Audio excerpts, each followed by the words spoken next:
Before this video begins, make sure you guys subscribe. Also, make sure you join my new Discord server. Lastly, if you want some merch, the link is in the description, and make sure you follow me on all my social medias.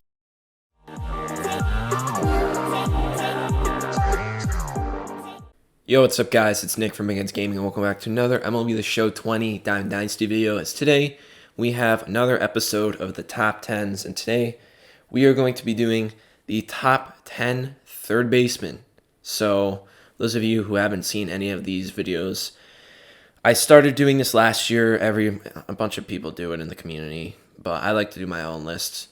So, today we're doing the third baseman, and basically, at the end of the year, I rank each position and the best 10 players at each position, just for fun and just for video ideas when the game is kind of dry. And yeah, so there will be 10 players on this list and one honorable mention. So without further ado, let's get into it. So our honorable mention is going to be one of many team affinity rewards. So our honorable mention is going to be 99 George Brett.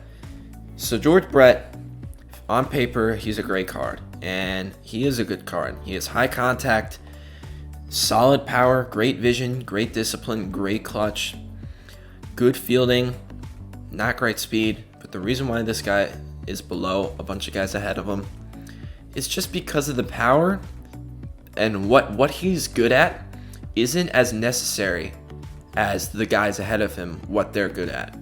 So for example, like this card, George Brett, he'll probably be a good hitter for you online, and he'll definitely be a good card. But he doesn't have the power compared to the other third basemen.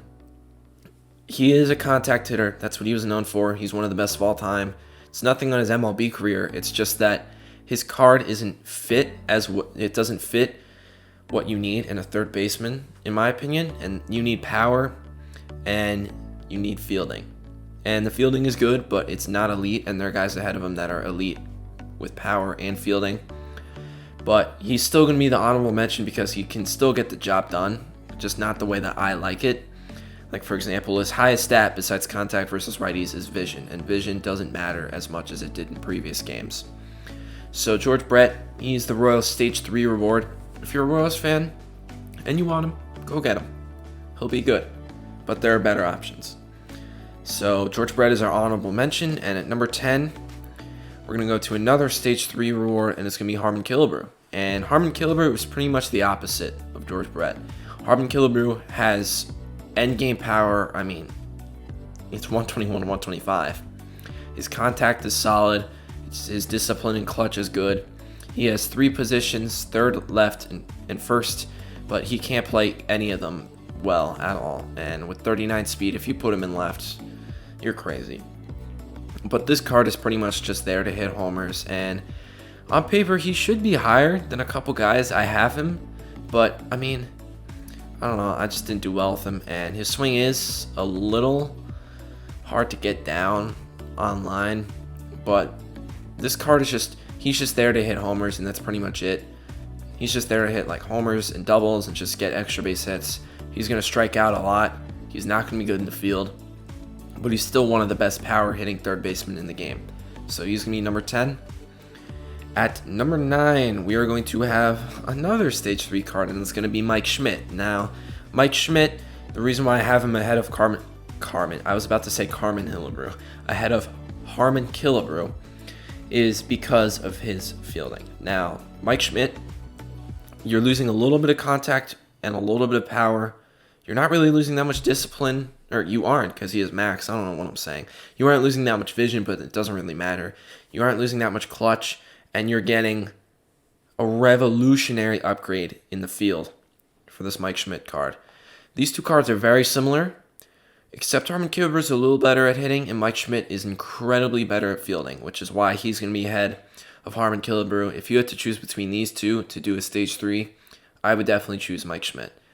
He's kind of a 5. He's not a 5-tool player because you can't really be one in the infield, because arm strength isn't really it doesn't have as much value in the infield as it does in the outfield. It still has value at like third and short, but at second and first, it doesn't really matter. But he's a great fielder, great hitter, and all around, I think he's just a better card than Harman Killebrew. So, Mike Schmidt, number 9. So, number 8, I actually do not own this card. We're going to have to go to the market. It is going to be a World Series reward, and it is going to be, I just skipped over him, Eddie Matthews. Now, Eddie Matthews, the reason why he is ahead of Mike Schmidt is because he's better at hitting, and it's not an incredible drop in the field. Yes, you aren't going to have elite fielding, but you're still going to have gold fielding. And Eddie Matthews' swing, we all know his swing is really good. He's a great power bat.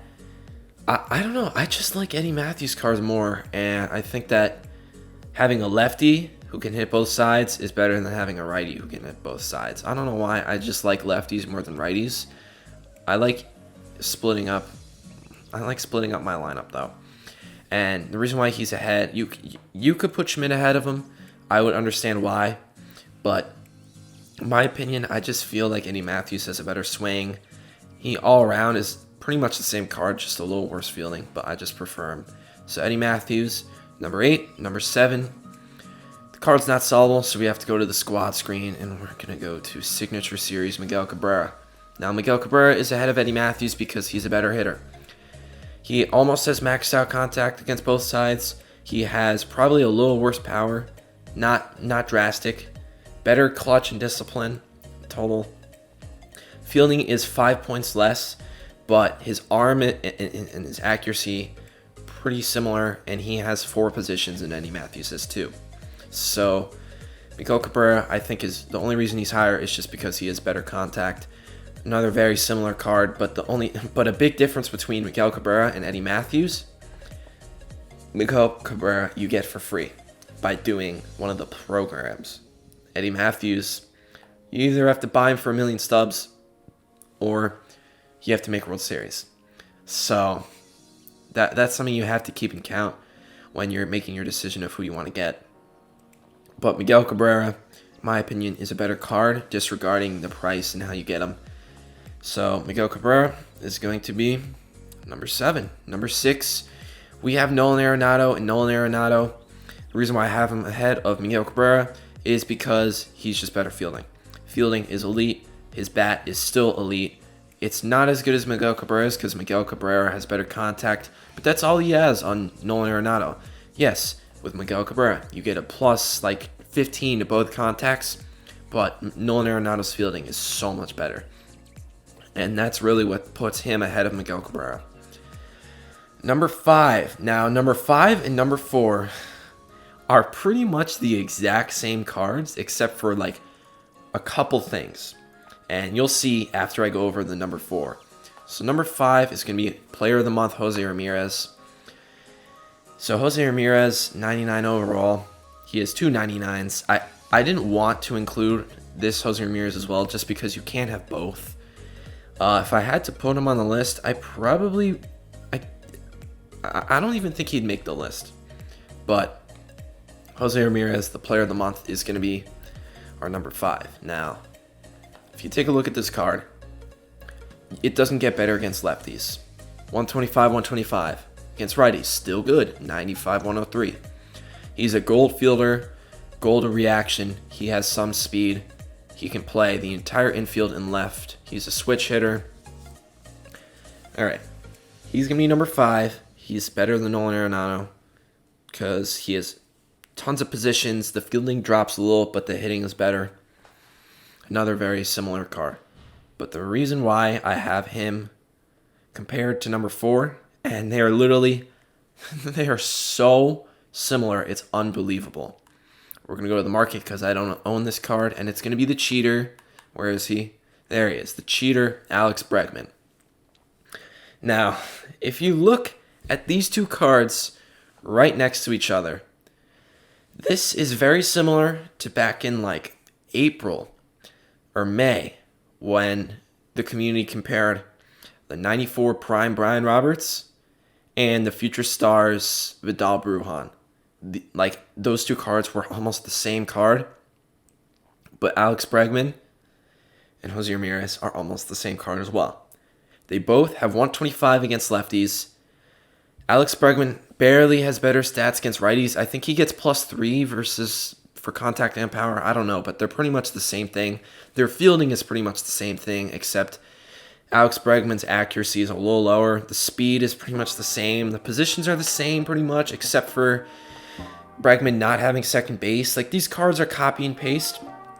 The only reason I put Bregman ahead of Jose Ramirez is just because of that discipline and that vision. And now vision doesn't really matter as much. But these cards are just the exact same card. So I just had to find one stat that one card was better at than the other that is significant, and that's discipline. Bregman is 125, and Ramirez, I think, has like 100 something.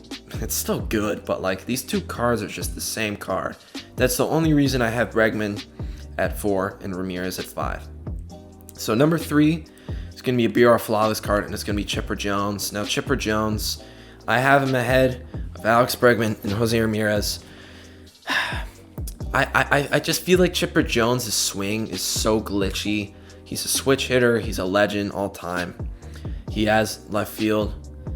He hits both sides very well, and I think he's more balanced. That's really why I put him ahead of Alex Bregman, is because he's more balanced. His fielding is a little worse, but he's a more balanced hitter. I would honestly take this card over Alex Bregman. And the speed, he has stealing. Alex Bregman does not. So Chipper Jones is going to be number 3. Number 2 is going to be Josh Donaldson. And this Josh Donaldson card, my goodness. When I used this card, he was so good. The only reason I sold him was because I didn't need him anymore, and he was a BR flawless card, so you know what that means. They're incredibly expensive and rare, so you'll get a fortune from it, which I did. But if you have a chance to play with this card, you want to, because this card is very good.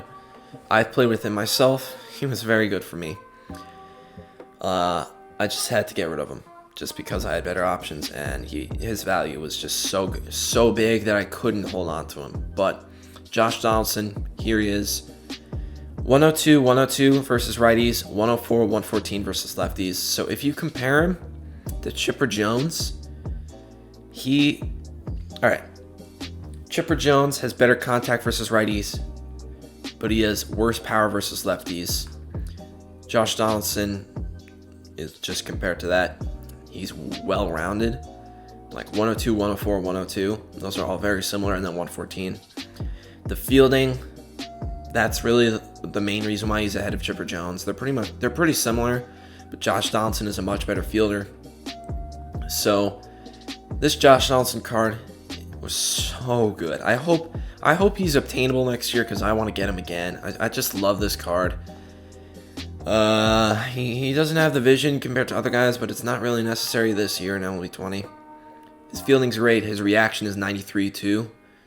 So Josh Donaldson is number 2, and then number 1. I think this was a no-brainer. It's Manny Machado, not this Manny Machado. Where's the other? There's this Manny Machado. Now, Manny Machado is a stage 4 card, but I mean, it's just unmatched. You cannot get a better third baseman card than this. Hitting wise, in my opinion, he's the best third baseman in the game. You can make an argument for Bregman. You can make an argument for no, you cannot make an argument for Chipper. Chipper is not a better hitter than this card. This card is just, he doesn't be beat, or he isn't going to be beat. Let me compare him to some other third baseman I have. So I'm going to put in his regular card just to make it fair, and I'm going to compare him. Miguel Cabrera kills him. Nolan Arenado kills him. Like, I'm just going to go through all of these guys. Some of these guys aren't even on the list. He is just, without a doubt, the best third baseman in this game. Against Josh Donaldson, all 4 of the hitting stats are better. All the fielding stats are better. Same thing with Chipper Jones, really. Except for contact right, I guess. But this card is just unreal. This Manny Machado card is by far the best third baseman. He's 100% worth it. He's an elite hitter. 109, 116, 111, 120. That's very, very, very good. That's the best third baseman in the game. His fielding is elite. 96 fielding with 99 arm strength and 97 reaction. He also has first and short, the secondaries. And if you prestige him, here, First, let me show you my stats with the regular card, and then with this prestige card, it's still very good. If you prestige him, he only gets better at the plate. His fielding becomes maxed out. His reaction becomes maxed out. This is by far the best third baseman in the game. So yeah, that is going to be it for this video. I hope you guys enjoyed. I've been your host, Nick from Gaming, and I'll see you guys in the next one. Peace.